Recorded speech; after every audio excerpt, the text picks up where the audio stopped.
And that leads us to the quarterbacks. I mean, we have to start with that. There are two of them who are healthy. Sophomore Jaden Davis, freshman Bryce Underwood. Jaden Davis on the maize team, Bryce Underwood on the blue team. We'll see if they both play the entire game. I don't know how they would do it without having them both stay on the field the entire game, but might be a little bit of a risk. I don't know what. I mean, do you bring in Colin Kaepernick or something like that to do mop-up duty? I'm not sure. But I'll tell you this, when we see these guys out there, and more specifically Bryce Underwood, because it's our first impression, Jaden Davis played in the spring game last year, was in on a touchdown play in that Northwestern game the last time we saw a game at the Big House. For Bryce Underwood, manage things at the line of scrimmage, look under control, and then, of course, everyone's going to want to see some of those dazzling plays, but don't make big mistakes. Show that you look like a college quarterback, and I think he's going to do that and then some, certainly. But that's kind of the baseline for a freshman in a spring game. But a guy who is probably going to start your opener this fall, I think a lot of people want to see more. But keep it simple at the very least. Make sure you play smart football and manage the game. This is where, again, not to keep bringing up Jim Harbaugh, though I know that's welcome here on this show, of course.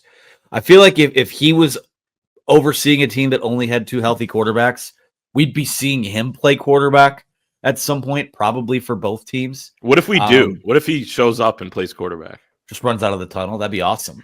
Number 4.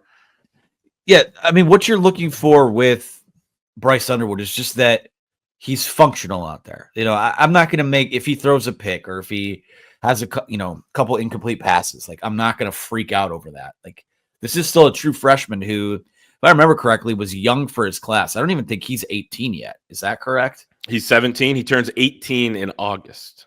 Okay. So this is still as physically developed as he looks to be. This is still a boy playing, a grown-up man's sport. I mean, when you look at all these guys that have been in the Michigan Strength and Conditioning program, and some of these high school programs are comparable now in terms of at least getting them ready as much as they can. But you just want to see Bryce look comfortable and operate the offense. I assume they're not going to be live. They're not going to let these quarterbacks get hit. I think that's usually been the case anyways.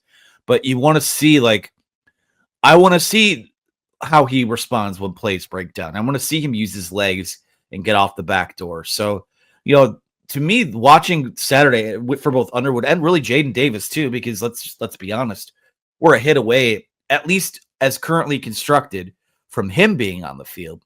I just want to see both guys looking comfortable and not overwhelmed. And I don't think that's going to be too much to ask for them. I think that the offense that they're playing in is going to be conducive to letting them both kind of cut it loose a little bit more.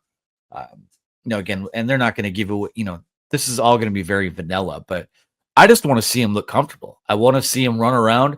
I want to see him launch the ball down the field. It's almost kind of like a glorified, won't say combine workout, but I just want to see that skill set on display. I don't care what the stats look like. I don't care what mistakes are made. I just want to see the vision. Now, something that was kind of cool about last year's spring game is that, we know what Alex Orji was, but in the spring game, I thought they did a really nice job of showing what an offense under him could look like. And Bryce Underwood, obviously, leagues above that in terms of our arm talent. I just want to see the vision, I guess, is the best way I'd boil it down. And remember, every play that's made in this game is a play given up by the other side of the ball. So, there's going to be a big play down the field. You really, before judging too much of it, one, and how impressive the play was, or two, how much of a concern it is for the defense, for example, is, all right, who was the DB in coverage? All those sorts of things. There was a deep ball touchdown last year by Davis Warren. There were a couple walk-on DBs back there. Not that it wasn't a great play and a good catch as well. Forget who caught it. Was it O'Leary maybe, or Fred Moore had one. He had one over the middle that he ran for. Right. I think the other one was a couple of years ago. Peyton O'Leary was completely cooking Amori and Walker. Yes. When he had just switched to cornerback. So,